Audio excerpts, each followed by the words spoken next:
صحابہ فرماتے ہیں ایک مرتبہ نا ہم ایک بندے کا حضور کی بارگاہ میں ذکر کر رہے تھے کہ حضور فلاں بندہ ہے، بڑی نماز پڑھنے والا ہے، بڑے ہی روزے رکھنے والا ہے، بڑا ہی عبادت گزار ہے، زاہد متقی پرہیزگار ہے، اور حضور جہاد بھی بڑے کرتا ہے، وہ مجاہد بھی ہے۔ حضور نے فرمایا کہ بھئی وہ ہے کون؟ صحابہ کرام بتانے لگے حضور وہ یہ ہے، اس کا یہ نام ہے۔ حضور نہیں جانتے تھے، آپ نے مجھے پتہ نہیں چل رہا کہ کون ہے۔ صحابہ کرام نے اور مزید تعارف کروایا، حضور وہ ایسے ہے، وہ ایسے ہے۔ حضور نے فرمایا مجھے نہیں پتہ چل رہا کون ہے وہ، بس یہ آپس میں باتیں کر رہے تھے، مذاکرہ آپس میں چل رہا تھا، اتنی دیر میں وہ بندہ آ گیا جس کے بارے میں صحابہ کرام یہ بتا رہے تھے حضور کو کہ حضور بڑی ہی نمازیں پڑھنے والا ہے، بڑے ہی روزے رکھنے والا ہے، بڑے جناب حج کرنے والا ہے، مجاہد ہے، جہاد کرنے والا۔ حضور کے ساتھ صحابہ باتیں کر رہے ہیں، اس دوران وہ شخص آ گیا۔ جب شخص آیا تو صحابہ کرام کی نظر پڑی، عرض کی حضور یہ وہ بندہ ہے، یہ وہ بندہ ہے جس کے بارے میں ہم کہتے تھے کہ بڑی نمازیں پڑھنے والا، بڑے روزے رکھنے والا، یہ ہے وہ بندہ۔ اب سنو میرے آقا کے جملے۔ میرے آقا نے جب اس کی طرف دیکھا نا، میرے آقا نے فرمایا کہ ان علی وجہہ صفعۃ من الشیطان، فرمایا کہ تم جس کے بارے میں کہہ رہے ہو کہ بڑی نمازیں پڑھنے والا ہے، بڑے روزے رکھنے والا ہے، جس کی تم تعریف کر رہے ہو، اس کے چہرے پر تو میں شیطان کی پھٹکار دیکھ رہا ہوں، شیطان کا اثر اس کے چہرے پر میں دیکھ رہا ہوں۔ اب صحابہ کرام کی نگاہ تو وہاں نہیں جاتے تھے جہاں حضور کی نگاہ اثر کر رہے تھے، جہاں حضور کی نگاہ کام کر رہی تھی، جہاں حضور کی نگاہ جا رہی تھی، وہاں صحابہ کرام کی نگاہ کہاں جا رہی تھی؟ میرے آقا نے نگاہ نبوت سے دیکھا، آپ نے فرمایا جس کی تم تعریف کر رہے ہو اس کے چہرے پر تو شیطان کی پھٹکار ہے، شیطان کا اثر اس کے چہرے پر موجود ہے۔ میرے آقا نے فرمایا ٹھہرو دیکھو اب ہوتا کیا ہے۔ میرے آقا نے فرمایا تم اس کی تعریفیں کرتے ہو، اب سنو ہوتا کیا ہے۔ وہ آیا، آ کر اس نے جناب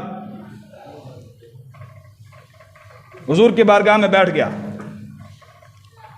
حضور کی بارگاہ میں بیٹھ گیا وہ شخص، وَلَمْ يُسَلِّمْ، حدیث کے الفاظ ہے اس نے حضور کو سلام بھی نہیں کیا،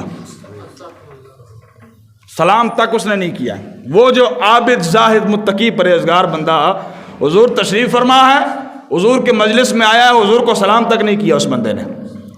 اب جب بیٹھا میرے آقا نے فرمایا کہ او فلاں بندے، میں تجھے اللہ کی قسم دیتا ہوں، کیا جب تو یہاں آ رہا تھا میری مجلس کے قریب اس وقت تو نے ذہن میں اور دل میں یہ خیال نہیں کیا کہ بھائی مجھ سے بڑا عابد کوئی ہے ہی کوئی نہیں، اور یہ جتنے بیٹھے ہوئے ہیں میرے سمیت حضور فرما رہے ہیں، میرے سمیت، میرے صحابہ سمیت، تو نے یہ نہیں سوچا کہ ان سے بڑا عابد میں ہوں؟ استغفر اللہ العظیم، نعوذ باللہ من ذالک۔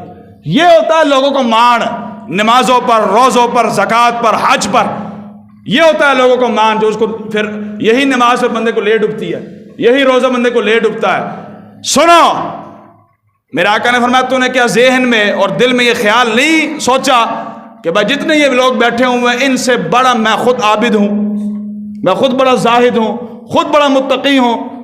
اس نے کہا ہاں میں نے سوچا۔ اب سوچنے یہ بات کرنے کے بعد نہ اس نے معافی مانگی کہ حضور میرے کو غلطی ہو گئی، میں نے معاف فرما دو، معافی بھی نہیں مانگی، وہی کام کیا جو آج کے لوگ کر رہے ہیں۔ کیا کیا؟ ثم دخل یصلی، حضور کے مجلس سے اٹھا، مسجد میں جا کر نماز پڑھنا شروع کر دی۔ دسو نا حضور تشریف فرما ہے، جن کے صدقے نمازیں ملی ہیں، جن کے صدقے روزے ملے ہیں، ان کی مجلس کو چھوڑ کر کون سی نماز پڑھ رہا تھا؟ وہ اندر جا کر اس نے نماز پڑھنی شروع کر دی۔ اب میرے آقا نے ارشاد فرمایا کہ کون ہے جو جا کر اس بندے کو قتل کر کے آئے گا؟ دسو نا مسلمان کو قتل کیا جاتا، اور پھر وَمَا أَرْسَلْنَاكَ إِلَّا رَحْمَةً لِّلْعَالَمِينَ، انسانیت کے حقوق بتانے والے کیا فرما رہے؟ فرمایا کون ہے جو جائے گا، جا کر اس کو قتل کر کے آئے گا؟ صدیق اکبر کھڑے ہو گئے، عرض کی تھی میں جانا۔ جب وہ گئے تو جا کر دیکھا وہ نماز پڑھ رہا تھا، تو آپ چھوڑ کر واپس آ گئے، آ کر عرض کی حضور آپ نے مجھے بھیجے تھے وہ اس کو جا کر قتل کر کے آؤ، وہ نماز پڑھ رہا تھا، اب نماز کی حالت میں اس کو قتل کر دوں؟ میرا آقا نے فرمایا تم بیٹھ جاؤ۔ فرمایا پھر آواز بلند کی، فرمایا کون ہے جو جائے گا اس کو جا کر قتل کر کے آئے گا؟ فاروق اعظم کھڑے ہو گئے، عرض کی حضور میں جاتا ہوں۔ آپ نے فرمایا جاؤ، جب وہ وہاں گئے فاروق اعظم جا کر دیکھا کہ وہ واقعی نماز پڑھ رہا تھا، وہ بھی واپس آ گئے کہ حضور نے تو منع کیا کہ نماز کی حالت میں، تو یہ کیسے واپس آ گئے؟ آ کر کے عرض کی حضور وہ تو نماز پڑھ رہا ہے۔ میرا آقا نے فرمایا کہ اچھا آپ بھی بیٹھ جاؤ۔ پھر پوچھا کہ بھائی کون ہے جو جا کر اس کو قتل کرے گا؟ مولا علی شیر خدا کھڑے ہو گئے، ہیں مولا علی کھڑے ہو گئے۔ عرض کی تھی حضور میں اس کو قتل کر کر آتا ہوں۔ میرے آقا نے فرمایا علی اگر تو نے اس کو پا لیا نا مسجد کے اندر، تیرے سامنے وہ آ گیا تو ضرور اس کو قتل کر دے گا۔ اشارہ اس کی طرف تھا کہ وہ نماز پڑھ کے جناب فرار ہو جائے گا۔ بس مولا علی فرماتے جب میں مسجد میں داخل ہوا تو اس نے سلام پھیر کر وہ جناب مسجد سے جا چکا تھا۔ دسو جی 3 صحابہ کو حضور نے بھیجا، عمل وہ کیا کر رہا ہے؟ نماز پڑھ رہا ہے، اللہ کی نماز پڑھ رہا ہے، اللہ کی حضور جھکا ہوا ہے۔ حضور فرما رہے کہ کون ہے جو جا کر اس کو قتل کر کے آئے گا؟ وجہ کیا ہے؟ وجہ کیا ہے؟ نماز تو وہ اللہ کی پڑھ رہا تھا لیکن دل میں حضور کا بغض موجود تھا۔ حضور کی بے ادبی کر کے حضور کی مجلس سے اٹھ کر کون سی وہ نماز پڑھ رہا تھا؟ وہ نماز ہے؟ کون سی نماز ہے؟ میرے آقا نے فرمایا کہ سنو اے میرے غلاموں، یہ میری امت میں سب سے پہلا فتنہ تھا، اگر تم آج اس کو قتل کر دیتے قیامت تک میری امت میں 2 بندوں نے بھی آپس میں اختلاف نہیں کرنا تھا۔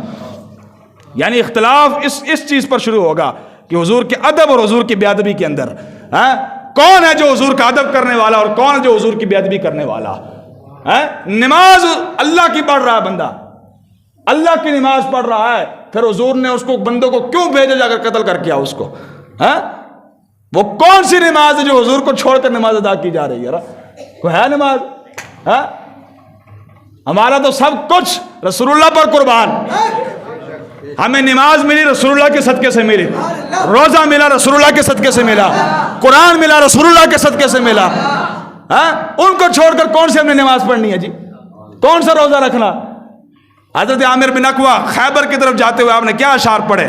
اللہم لولا انت ما اہتدینا ولا تصدقنا ولا صلینا فاغفر فداء لک ما ابقینا وانزل سکینۃ علینا وثبت الاقدام الا قینا ان اذا صیح بنا ابینا ابینا ابینا۔